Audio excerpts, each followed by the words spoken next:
ನಮಸ್ತೆ Karnataka, welcome back to Radha Ravi YouTube channel. Please ಇನ್ನೂ ಯಾರು ನನ್ನ ಚಾನಲ್ನ ಸಬ್ಸ್ಕ್ರೈಬ್ ಮಾಡ್ಕೊಂಡಿಲ್ಲ, ಪ್ಲೀಸ್ ಸಬ್ಸ್ಕ್ರೈಬ್ ಮಾಡಿಕೊಂಡು ವಿಡಿಯೋನ ಎಲ್ಲೂ ಸಹ ಸ್ಕಿಪ್ ಮಾಡಿದೆ ಪೂರ್ತಿಯಾಗಿ ನೋಡಿ. ಇದು ಶುಕ್ರವಾರದ ಲಾಗ್ ಆಗಿರುತ್ತೆ. ಬೆಳಗ್ಗೆನೇ ನೋಡಿ ವಾತಾವರಣ ಹೇಗೆ ಕೂಲಾಗಿದೆ ಅಂತೇಳಿ ಒಂಥರ ಅಲ್ಲಿ ಸೈಡಲ್ಲಿ ನೋಡಿದ್ರೆ ಲೈನ್ ಥರ ಬಂದಿತ್ತು. ವಾತಾವರಣ ಹೇಗಾದರೂ ಇರಲಿ, ಚಳಿ ಇರಲಿ, ಮಳೆ ಇರಲಿ, ಬಿಸಿಲಿರಲಿ, ಮನೆ ಕೆಲಸಗಳು ಮಾತ್ರ ಯಾವೂ ನಿಲ್ಲಂಗೆ ಇಲ್ಲ. ನಾನು ಶುಕ್ರವಾರ ಆಗಿರೋದ್ರಿಂದ ಪೂಜೆ ಎಲ್ಲ ಮಾಡಬೇಕಾಗಿತ್ತಲ್ಲ, ಸೊ ಹಾಗಾಗಿ ಕಸ ಹೊಡೆದು ನೆಲ ಒರೆಸ್ಕೊತಾ ಇದ್ದೆ. ನಮ್ಮ ಮನೆಯವರೇ ಪೂಜೆ ಮಾಡ್ತಾರೆ, ಸೊ ಹಾಗಾಗಿ ಅವರು ಎದ್ದು ಸ್ನಾನಕ್ಕೆ ಹೋಗಿದ್ರು. ನಾನು ಅದೆಲ್ಲ ಕ್ಲೀನ್ ಮಾಡಿಕೊಟ್ಟು ಬಾಗಿಲಿಗೆಲ್ಲ ರಂಗೋಲೆ ಬಿಟ್ಟು ನೆಕ್ಸ್ಟು ತಿಂಡಿಗೆ ಇವತ್ತು ಪಡ್ಡು ಮಾಡೋಣ ಅಂತ ಅದಕ್ಕೆಲ್ಲ ರೆಡಿ ಮಾಡ್ಕೊಳ್ಳೋಣ ಅಂತೇಳಿ ಅಡುಗೆ ಮನೆಗೆ ಬಂದೆ. ನೈಟೇ ಎಲ್ಲ ಅಕ್ಕಿ ಹಿಟ್ಟೆಲ್ಲ ರುಬ್ಬಿಟ್ಟಿದ್ದೆ. ನಾನು ಆ್ಯಕ್ಚುಲಿ ಇಡ್ಲಿ ಮಾಡೋಣ ಅಂದ್ಕೊಂಡಿದ್ದೆ. ನನ್ನ ಮಗಳು ಬೇಡ ಪಡ್ಡು ಬೇಕು ಅಂತಂದ್ಲು. ಸೊ ಹಾಗಾಗಿ ಪಡ್ಡು ಮಾಡೋಣ ಅಂತೇಳಿ ಇವಾಗ ಎಲ್ಲ ತರಕಾರಿ ಎಲ್ಲ ಹಚ್ಕೊಳ್ಳೋಣ ಅಂತೇಳಿ ಬಂದೆ. ನಾನು ಈರುಳ್ಳಿ, ಹಸಿರು ಮೆಣಸಿನ್ಕಾಯಿ, ಕ್ಯಾರೆಟ್ ತುರಿ ಮತ್ತು ಸಬ್ಬಸಿಗೆ ಸೊಪ್ಪು, ಕೊತ್ತಂಬರಿ ಸೊಪ್ಪು ಮತ್ತು ಸ್ವಲ್ಪ ತೆಂಗಿನಕಾಯಿ ಎಲ್ಲ ಹಾಕ್ತೀನಿ. ಚೆನ್ನಾಗಿರುತ್ತೆ, ಒಂಥರ ಮಸಾಲೆ ಪಡ್ಡು ಥರ ತಿನ್ನೋದಕ್ಕೂ ಒಂಥರ ಟೇಸ್ಟಿಯಾಗಿರುತ್ತೆ. ಹಾಗಾಗಿ ಅದನ್ನೆಲ್ಲ ಕಟ್ ಮಾಡ್ಕೊಳ್ಳೋಣ ಅಂತೇಳಿ ಫಸ್ಟ್ ಇವಾಗ ಬಿಸಿನೀರು ಇಟ್ಕೊಂಡಿದ್ದೀನಿ. ಫಸ್ಟು ಬಿಸಿನೀರು ಕುಡಿದು ಕೆಲಸ ಸ್ಟಾರ್ಟ್ ಮಾಡೋಣ ಅಂತೇಳಿ. ನನಗೆ ಬೆಳಗ್ಗೆ ಎದ್ದ ತಕ್ಷಣ ನೀರು ಕುಡಿಲೇಬೇಕು, ಅಂದರೆ ಒಂಥರ ದಿನವೇ ಒಂಥರ ಫಸ್ಟು ನೀರು ಕುಡಿದೇ ಸ್ಟಾರ್ಟ್ ಆಗೋದು. ಆದರೆ ನಾನು ಇವತ್ತು ಬೇರೆ ಎಲ್ಲ ಕೆಲಸ ಮಾಡ್ಕೊಂಡು ಕೂತ್ಕೊಂಡಲ್ಲ. ಆಮೇಲೆ ಅಡುಗೆ ಮನೆಗೆ ಬಂದೆ. ಅಡುಗೆ ಮನೆಗೆ ಬಂದರೆ ಆ ಕೆಲಸನೂ ಆಗೋಲ್ಲ, ಈ ಕೆಲಸನೂ ಆಗೋಲ್ಲ ಅಂತೇಳಿ ಫಸ್ಟು ಅಡುಗೆ ಮನೆಗೆ ಬಂದುಬಿಟ್ಟು ಫಸ್ಟ್ ಬೇರೆ ಎಲ್ಲ ಕೆಲಸ ಮಾಡಿ ಆಮೇಲೆ ಅಡುಗೆ ಮನೆಗೆ ಬಂದೆ. ಇವಾಗ ಬಿಸಿನೀರು ಇಟ್ಕೊಂಡು ಆಮೇಲೆ ಚಟ್ನಿಗೂ ಸಹ ಹಸಿರು ಮೆಣಸಿನ್ಕಾಯಿ ಎಲ್ಲ ಕಡಲೆ ಬೀಜ ಚಟ್ನಿ ಮಾಡ್ತಾಯಿದ್ದೀನಿ ನಾನು. ಹಾಗಾಗಿ ಕಡಲೆ ಬೀಜ ಮತ್ತು ಹಸಿರು ಮೆಣಸಿನ್ಕಾಯಿನೆಲ್ಲ ಹುರ್ಕೊಳ್ಳೋಣ ಅಂತೇಳಿ ಅದನ್ನು ಹುರ್ಕೊಂಡು ಚಟ್ನಿಗೂ ಸಹ ರೆಡಿ ಮಾಡ್ಕೊತಾ ಇದ್ದೆ. ಈ ಕಡೆ ನೆಕ್ಸ್ಟ್ ಇವಾಗ ಬಿಸಿನೀರು ಜಾಸ್ತಿನೇ ಕಾದ್ಬಿಟ್ಟಿತ್ತು. ಸರಿ ಆಮೇಲೆ ಒಂದು ಸ್ವಲ್ಪ ತಣ್ಣಗಾದ್ಮೇಲೆ ಕುಡಿಯೋಣ ಅಂತ ಸೈಡಲ್ಲಿ ಎತ್ತಿಟ್ಬಿಟ್ಟು ನೆಕ್ಸ್ಟ್ ಇವಾಗ ಈರುಳ್ಳಿ ಎಲ್ಲ ಕಟ್ ಮಾಡಿ ಇಟ್ಕೊತಾ ಇದ್ದೀನಿ. ಸಣ್ಣದಾಗಿ ಕಟ್ ಮಾಡ್ಕೊಳ್ಳಿ, ಈರುಳ್ಳಿ ಎಲ್ಲನೂ ಚೆನ್ನಾಗಿರುತ್ತೆ. ಸಣ್ಣದಾಗಿ ಕಟ್ ಮಾಡ್ಕೊಂಡು ಹಾಕ್ಕೊಂಡ್ರೆ ನಾನು ಒಗ್ಗರಣೆ ಏನು ಮಾಡ್ಕೊಳ್ಳಲ್ಲ. ಕೆಲವರು ಒಗ್ಗರಣೆಯಲ್ಲಿ ಸ್ವಲ್ಪ ಬಾಡಿಸಿ ಹಾಕ್ಕೊತಾರೆ, ನಾನು ಡೈರೆಕ್ಟ್ ಹಾಗೆ ಹಾಕ್ತೀನಿ. ಒಬ್ಬೊಬ್ಬರು ಒಂದೊಂದು ಥರ ಮಾಡ್ತಾರೆ, ಒಬ್ಬೊಬ್ರದ್ದು ಒಂದೊಂದು ಥರ ಶೈಲಿ ಆಗಿರುತ್ತೆ. ಈ ಬೆಳಗ್ಗೆ ಹೊತ್ತಂತೂ ಟೈಮು ಹೇಗಾಗುತ್ತೆ ಅಂತಲೇ ಗೊತ್ತಾಗಲ್ಲ. ಈ ಚಳಿಗಾಲ ಶುರು ಆದಮೇಲಂತೂ ಅದೆಷ್ಟು ಬೇಗ ಟೈಮ್ ಆಗುತ್ತೆ ಅಂದರೆ ಅಷ್ಟು ಬೇಗ ಟೈಮ್ ಆಗಿಬಿಡುತ್ತೆ, ಗೊತ್ತೇ ಆಗಲ್ಲ ಟೈಮು. ನಮ್ಮ ಆಗೋ ಈಗೋ ಅನ್ನೋಷ್ಟಕ್ಕೆ 9 ಗಂಟೆ ಹಾಗೆ ಹೋಗ್ಬಿಡುತ್ತೆ. ಈ ಕಡೆ ಕೆಲ್ಸಕ್ಕೆ ಹೋಗೋಕ್ಕೂ ಟೈಮ್ ಆಗಿರುತ್ತೆ, ಆ ಥರ ಆಗಿಬಿಡುತ್ತೆ. ಎಷ್ಟು ಬೇಗ ಎದ್ದರೂ ಕೆಲಸಗಳು ಮುಗಿಯಲ್ಲ. ಬೆಳಗ್ಗೆ ಹೊತ್ತಂತೂ ಎದ್ದೇಳೋಕ್ಕೆ ಮನಸ್ಸಿರಲ್ಲ. ಇವಾಗಿನ ವಾತಾವರಣ ಅಂತೂ ಆ ಥರ ಇದೆ. ತುಂಬಾ ಚಳಿ ಇರುತ್ತಲ್ಲ, ಏನೂ ಕಾಣಿಸೋದೇ ಇಲ್ಲ ಬೆಳಗ್ಗೆ ಹೊತ್ತು ಎದ್ದರೆ. ಆ ಥರ ಒಂದು ವಾತಾವರಣ ಸೃಷ್ಟಿಯಾಗಿದೆ ಅಂತಲೇ ಹೇಳ್ಬೋದು. ಬೆಳಗ್ಗೆ ಹೊತ್ತು ಆ್ಯಕ್ಚುಲಿ 6 ಗಂಟೆಗೆ ಎದ್ದೇಳೋಣ, 6 ಗಂಟೆ ಲೇಟು ಆ್ಯಕ್ಚುಲಿ. 5 ಗಂಟೆ 5:15ಗೆ ಎದ್ದೇಳೋದೇ ಇಲ್ಲ ನಾನು ಯಾವತ್ತೂ. ರೇರು ಎದ್ದೇಳೋದು. ಏನಾದರೂ ತುಂಬ ಎಸೆನ್ಷಿಯಲ್ ಇದ್ದರೆ ಮಾತ್ರ ಎದ್ದೇಳ್ತೀನಿ. ಇಲ್ಲಾಂದರೆ 6 ಗಂಟೆಗೆ ಎದ್ದರೂ ಕರೆಕ್ಟಾಗಿ 6 ಗಂಟೆಗೆ ಎದ್ದರೂ ನನ್ನ ಕೆಲಸಗಳೆಲ್ಲ ಮುಗಿದ್ಬಿಡುತ್ತೆ. ಅಷ್ಟೊತ್ತಿಗೆ ಎಲ್ಲ ಕೆಲಸನೂ ಸಹ ಮುಗಿಸ್ಬಿಟ್ಟು ಹೋಗ್ಬೋದು. ಅಕಸ್ಮಾತ್ ಏನಾರ 6 ಗಂಟೆಗೆ ಎದ್ದೇಳಲಿಲ್ಲ, ಒಂದು 1/4 ಗಂಟೆ ಅರ್ಧ ಗಂಟೆ ಲೇಟ್ ಆಯಿತು ಅಂತಂದರೆ ಅವತ್ತು ಸ್ವಲ್ಪ ಲೇಟೇ ಆಗಿಬಿಡುತ್ತೆ.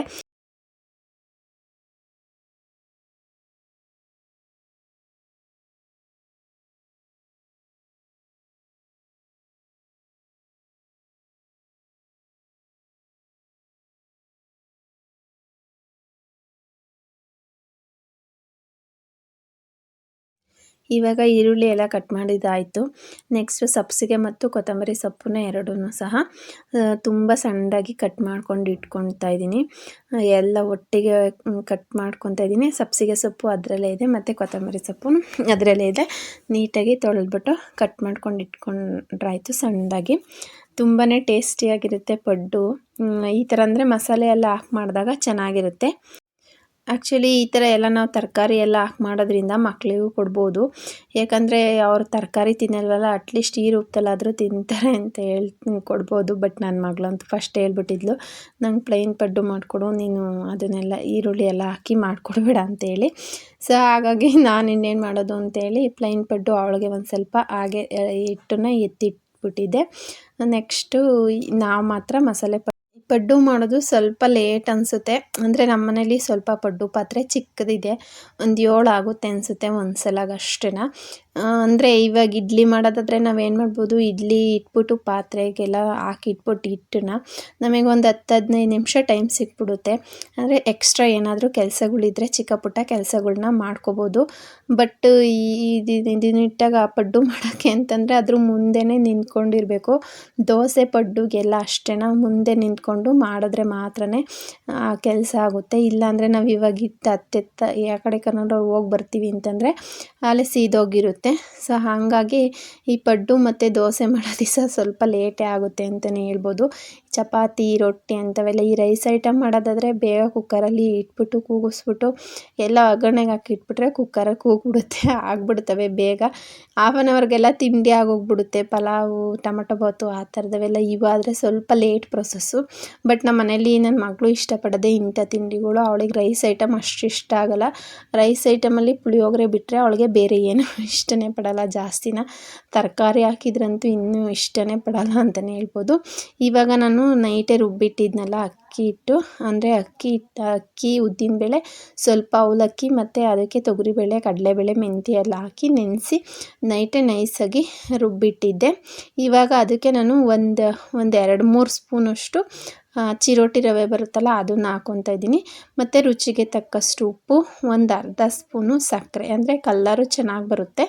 ಸಕ್ಕರೆ ಆಪ್ಷನಲ್ಲು, ಬೇಕಂದರೆ ಹಾಕ್ಕೊಳ್ಳಿ. ಮತ್ತು ನಾನು ಸ್ವಲ್ಪ ಅಡುಗೆ ಸೋಡಾನ ಹಾಕ್ಕೊಂಡಿದ್ದೆ, ಒಂದು ಚಿಟಿಕೆಯಷ್ಟು ಅಷ್ಟೇ. ನೆಕ್ಸ್ಟ್ ಇವಾಗ ನಾವು ಕಟ್ ಮಾಡಿ ಇಟ್ಕೊಂಡಿರ್ತೀವಲ್ಲ ಅದೆಲ್ಲನ ಹಾಕ್ಕೊಂಡು ಚೆನ್ನಾಗಿ ಮಿಕ್ಸ್ ಮಾಡ್ಕೋಬೇಕು. ರವೆನ ಹಾಕ್ಕೊಳೋದ್ರಿಂದ ಗರಿ ಗರಿಯಾಗಿ ಬರುತ್ತೆ ಸ್ವಲ್ಪ. ಅಂದರೆ ಪಡ್ಡು ನಾವಿವಾಗ ತಿನ್ನಬೇಕಾದ್ರೆ ಒಂಥರ ಗರಿ ಗರಿ ಅನಿಸುತ್ತೆ. ಅದಕ್ಕೋಸ್ಕರ ನಾನು ಸ್ವಲ್ಪನೇ ಒಂದು 2-3 ಸ್ಪೂನಷ್ಟು ಚಿರೋಟಿ ರವೆನ ಹಾಕ್ಕೊಂಡಿದ್ದೀನಿ. ನಿಮಗೆ ಬೇಕಂದರೆ ಹಾಕ್ಕೋಬೋದು, ಬೇಡ ಅಂದರೆ ಪರವಾಗಿಲ್ಲ. ಹಾಗೆ ಮಾಡಿದ್ರೂ ಸಹ ಟೇಸ್ಟು ಚೆನ್ನಾಗೇ ಬರುತ್ತೆ ಅಂತಲೇ ಹೇಳ್ಬೋದು. ನಾನಿವಾಗ ನನ್ನ ಮಗಳಿಗೆ ಅಂತೇಳಿ ಸಪ್ರೇಟ್ ನೋಡಿ ಇವಾಗ ಅದನ್ನೇ ಎತ್ತಿಡ್ತಾಯಿದ್ದೀನಿ. ಅವಳಿಗಾಗೋಷ್ಟು ಸ್ಕೂಲಿಗೆ ಮತ್ತು ಇವಾಗ ತಿನ್ನೋಕ್ಕಷ್ಟೇ. ಸೊ ಹಾಗಾಗಿ ಅವಳಿಗೆ ಸಪ್ರೇಟು ಎತ್ತಿಟ್ಟಿದ್ದೆ. ನಾನಿವಾಗ ಕಟ್ ಮಾಡಿ ಇಟ್ಕೊಂಡಿರ್ತಕ್ಕಂಥ ಎಲ್ಲ ಐಟಮ್ಸ್ನೂ ಸಹ ಇದಕ್ಕೆ ಹಾಕ್ತಾಯಿದ್ದೀನಿ. ಮತ್ತು ನಾನು ಸ್ವಲ್ಪ ತೆಂಗಿನಕಾಯಿ ತುರಿನೂ ಸಹ ಹಾಕ್ತಾಯಿದ್ದೀನಿ. ಇದನ್ನೆಲ್ಲ ಬೇಕಂದರೆ ನೀವು ಒಗ್ಗರಣೆ ಮಾಡಿಕೊಂಡು ಈರುಳ್ಳಿ ಎಲ್ಲ ಸ್ವಲ್ಪ ಫ್ರೈ ಮಾಡ್ಕೊಂಡು ಹಾಕ್ಕೋಬೋದು.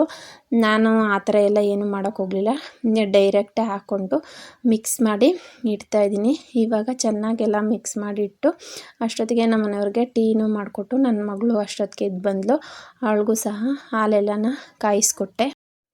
ಆಮೇಲೆ ನಾನು ಚಟ್ನಿ ರುಬ್ಬಿಡೋಣ ಅಂದ್ಕೊಂಡು ಬಿಡು ಸ್ನಾನ ಮಾಡ್ಕೊಂಡು ಬಂದು ಚಟ್ನಿ ರುಬ್ಬಿಟ್ರೆ ಆಯಿತು ಅಂತೇಳಿ ಸ್ನಾನಕ್ಕೆ ಅಂತ ಹೋದರೆ ನಾನು ಬಂದಾಗ ಕರೆಂಟ್ ಹೋಗ್ಬಿಟ್ಟಿತ್ತು.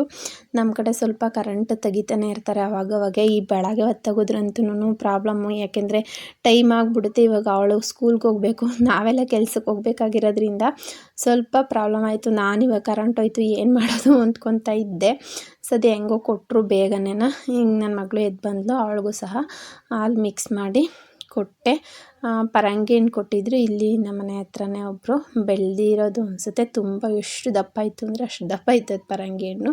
ನೆಕ್ಸ್ಟ್ ಅವಳು ಸ್ಕೂಲಿಗೆಲ್ಲ ನಮ್ಮ ಮನೆಯವರು ಕಟ್ ಮಾಡಿ ಪೀಸ್ ಮಾಡಿ ಹಾಕ್ತಾಯಿದ್ರು. ನಮ್ಮ ಮನೆಯೊಳಗೆ ಅಂದರೆ ನನ್ನ ಮಗಳಿಗೆ ಈ ಥರ ಸಣ್ಣದಾಗಿ ಕಟ್ ಮಾಡಿ ಸ್ಟಿಕ್ಕೆಲ್ಲ ಇಟ್ಟು ಕೊಟ್ಟರೆ ತಿಂತಾಳೆ. ನೀನು ಬೇಕಾದ್ರೆ ಹಣ್ಣು ಅಲ್ಲೇ ಎಷ್ಟು 8 ದಿವಸ ಆಗಲಿ 10 ದಿವಸ ಆಗಲಿ ಅಲ್ಲೇ ಇದ್ದರೆ ಯಾವುದೇ ಕಾರಣಕ್ಕೂ ಸಹ ಅವಳು ತಿನ್ನ.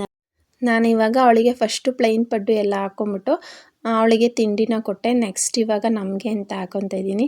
ಆ್ಯಕ್ಚುಲಿ ಪಡ್ಡು ಆಗಲಿ ದೋಸೆ ಆಗಲಿ ಬಿಸಿ ಬಿಸಿ ಇದ್ದಾಗ ತಿಂದ್ರೇ ಅದರದ್ದು ಟೇಸ್ಟು ಬೇರೆಯೇ ಇರುತ್ತೆ, ತುಂಬ ಚೆನ್ನಾಗಿರುತ್ತೆ. ನೋಡಿ ನಮ್ಮ ಮನೇಲಿ ಚಿಕ್ಕದು ಇರೋದು ಪಡ್ಡು ಪಾತ್ರೆ 7 ಆಗುತ್ತಷ್ಟೇ ಒಂದು ಸಲ ಮಾಡಿದ್ರೆ. ನಮ್ಮ ಫ್ಯಾಮಿಲಿಗೆ ಸಾಕು ಅನಿಸುತ್ತೆ, ಬಟ್ ಟೈಮು ಜಾಸ್ತಿ ತಗೊಳುತ್ತೆ. ಇಲ್ಲಿ ನೋಡಿ ಅವಳಿಗೆ 1 ರೌಂಡ್ 2 ರೌಂಡ್ ಮಾಡಿದ್ದೆ. ಇದನ್ನು 1 3 5 ತಿಂತಾಳೆ, 5 ತೊಗೊಂಡೋಗ್ತಾಳೆ ಅಷ್ಟೇ. ಇವಾಗ ನಮಗೆ ಅಂತ ಹಾಕ್ಕೊಂಡಿದ್ದೀನಲ್ಲ ನೋಡಿ ಚೆನ್ನಾಗೇ ಬಂತು ಪಡ್ಡು. ಮತ್ತು ಚಟ್ನಿನೂ ಅಷ್ಟೇ ತುಂಬಾ ಚೆನ್ನಾಗಾಗಿತ್ತು. ನೀವೊಂದ್ಸಲ ಮನೆಯಲ್ಲಿ ಟ್ರೈ ಮಾಡಿ. ಆಲ್ಮೋಸ್ಟ್ ಎಲ್ಲರೂ ಪಡ್ಡು ಮಾಡೇ ಮಾಡ್ತಾರೆ. ಅಂದರೆ ಅದು ಸ್ವಲ್ಪ ಲೇಟ್ ಪ್ರೊಸೆಸ್ ಅಂತ ಕೆಲವರು. ಈ ಕೆಲ್ಸಕ್ಕೆ ಹೋಗೋರ್ಗೆ ಏನು ಅನಿಸುತ್ತೆ ಅಂತಂದರೆ ಮಾಡೋಕ್ಕೆ ಆಗಲ್ಲ. ನಾನು ನನ್ನ ಮಗಳು ಎಲ್ಲ ಅಂದರೆ ಅವಳು ತಿಂಡಿ ತಿಂದು ಮತ್ತು ಅವಳಿಗೆ ತಲೆ ಎಲ್ಲ ಬಾಚಿ ಅವಳನ್ನ ರೆಡಿ ಮಾಡಿದೆ. ಅಂದರೆ ನಮ್ಮ ಮನೆಯವ್ರು ಕರ್ಕೊಂಡೋಗಿ ಬಿಟ್ಟು ಬರ್ತಾರೆ. ಹತ್ರನೇ ಇದೆ ಸ್ಕೂಲು. ಬಟ್ ಬೆಳಗ್ಗೆ ಹೊತ್ತು ಮಧ್ಯಾಹ್ನ ಹೊತ್ತು ಅವಳೇ ನಡ್ಕೊಂಬರ್ತಾಳೆ. ಬೆಳಗ್ಗೆ ಹೊತ್ತು ಮಾತ್ರ ನಮ್ಮ ಮನೆಯವರು ಬಿಟ್ಟು ಬರ್ತಾರೆ. ಒಂದೊಂದು ದಿವಸ ನಡ್ಕೊಂಡು ಹೋಗ್ತಾಳೆ, ಒಂದೊಂದು ದಿವಸ ಬಿಟ್ಟು ಬರಬೇಕು. ಅವಳಿಗೂ ಸಹ ತಿಂಡಿ ಹಾಕ್ಕೊಟ್ಟು ಅವಳು ತಿಂಡಿ ತಿಂದಳು. ನಮ್ಮ ಮನೆಯವ್ರಿಗೂ ಸಹ ತಿಂಡಿ ಹಾಕ್ಕೊಟ್ಟೆ. ಅವರು ತಿಂಡಿ ತಿಂದು ಅವರು ರೆಡಿಯಾಗಿ ಅವಳನ್ನ ಬಿಡೋದಕ್ಕೆ ಅಂತ ಹೋದರು. ನೆಕ್ಸ್ಟ್ ಇವಾಗ ನಾನು ರೆಡಿಯಾಗಿ ನಾನು ತಿಂಡಿ ತಿಂದು ಆಫೀಸ್ಗೆ ಹೋಗಬೇಕಾಗಿತ್ತಲ್ಲ, 9:30 ಅಷ್ಟೊತ್ತಿಗೆ ಹೋಗಬೇಕು. ಅಂದರೆ ನಿಯರೇ ಇದೆ, ನಮ್ಮದೇನು ದೂರ ಇಲ್ಲ, ಬಸ್ ಇಟ್ಕೊಂಡು ಹೋಗಬೇಕು, ಆ ಥರ ಎಲ್ಲ ಏನೂ ಪ್ರಾಬ್ಲಮ್ ಇಲ್ಲ. ನೆಕ್ಸ್ಟು ನೋಡಿ ನನ್ನ ಮಗಳಿಗೆ ಈ ಥರ ತಿಂಡಿ ಹಾಕ್ಕೊಟ್ಟಿದ್ರು ನಮ್ಮ ಮನೆಯವರು. ಪಪ್ಪಾಯ ಎಲ್ಲನ ಈ ಥರ ಕಟ್ ಮಾಡಿಕೊಟ್ರೆ ಅವಳು ಖುಷಿಯಿಂದ ತಿಂತಾಳೆ. ಸೊ ಹಾಗಾಗಿ ನಾವು ಈ ಥರನೇ ಕಟ್ ಮಾಡಿಕೊಡ್ತೀವಿ. ನೆಕ್ಸ್ಟು ಆಫೀಸಿಗೆ ಹೋಗಿ ಅಲ್ಲೊಂದು ಸ್ವಲ್ಪ ಇವತ್ತು ವರ್ಕ್ ಇತ್ತು, ಅಂದರೆ ಸ್ವಲ್ಪ ಎಂಟ್ರಿ ಎಲ್ಲ ಇತ್ತು, ಅದನ್ನೆಲ್ಲ ಮಾಡಿಬಿಟ್ಟು ಸ್ವಲ್ಪ ಸ್ಟಿಕ್ಕರಿಂಗ್ ಕೆಲಸ ಇತ್ತು. ಅಂದರೆ ಸ್ಟಿಕ್ಕರಿಂಗ್ ಎಲ್ಲ ನಾನೇ ಮಾಡೋದು, ಅಂದರೆ ಅದನ್ನೆಲ್ಲ ಇದನ್ನು ಮಾಡೋದೆಲ್ಲ ನಾನೇ ಪೇಸ್ಟ್ ಮಾಡೋದು. ಸೊ ಹಾಗಾಗಿ ಅದನ್ನೆಲ್ಲ ಮಾಡಿ ಇದೊಂದು ಸ್ವಲ್ಪ ವೈರಿಂಗ್ದೇನೋ ಕೆಲಸ ಇತ್ತು. ಸಂಜೆ ಬರ್ತಾ ಹಾಗೆ ಮನೆಗೆ ಅವರೆಕಾಯಿ ತೊಗೊಂಬಂದಿದ್ದೆ. ಸ್ಟಾರ್ಟ್ ಆದಮೇಲೆ ಇದೇ ಫಸ್ಟ್ ಟೈಮ್ ಅವರೆಕಾಯಿ ತೊಗೊಂಬಂದಿರೋದು. ತೊಗೊಂಬಂದು ಎಲ್ಲ ಸುಲಿದಿಟ್ಟು, ಮತ್ತು ನನ್ನ ಫ್ರೆಂಡ್ ಮಗಳದ್ದು ಬರ್ತಡೇ ಇತ್ತು ಅಂತೇಳಿ ನಾವು ಬೇಕ್ರಿಗೆ ಹೋಗಿ ಹಾಗೆ ಕೇಕ್ ಎಲ್ಲ ತೊಗೊಂಡು ಅವ್ರ ಮನೆಗೆ ಹೋಗಿ ಬರ್ತಡೇ ಸೆಲೆಬ್ರೇಟ್ ಮಾಡಿ ಬಂದು ಸುಮ್ಮನೆ ಸಿಂಪಲಾಗಿ ಕೇಕ್ ಕಟ್ ಮಾಡಿಸಿ ಮತ್ತು ಮನೆಗೆ ಬಂದು ಅವರೆಕಾಯಿ ಅರ್ಧಂಬರ್ಧ ಸುಲಿದಿಟ್ಟು ಹೋಗಿದ್ದೆ. ಮತ್ತು ಅದನ್ನೆಲ್ಲ ಕಂಪ್ಲೀಟ್ ಮಾಡಿ ಸುಲಿದು ಮಲ್ಕೊಳ್ಳೋ ಅಷ್ಟೊತ್ತಿಗೆ 10:30 ಆಗೋಗ್ಬಿಟ್ಟಿತ್ತು. ಇದಾಗಿತ್ತು ಶುಕ್ರವಾರದ ಲಾಗ್. ಇಷ್ಟ ಆಗಿದ್ರೆ ಲೈಕ್ ಮಾಡಿ, ಶೇರ್ ಮಾಡಿ, ಕಮೆಂಟ್ ಮಾಡಿ, ಹೇಗಿತ್ತು ಅಂತ ತಿಳಿಸಿ.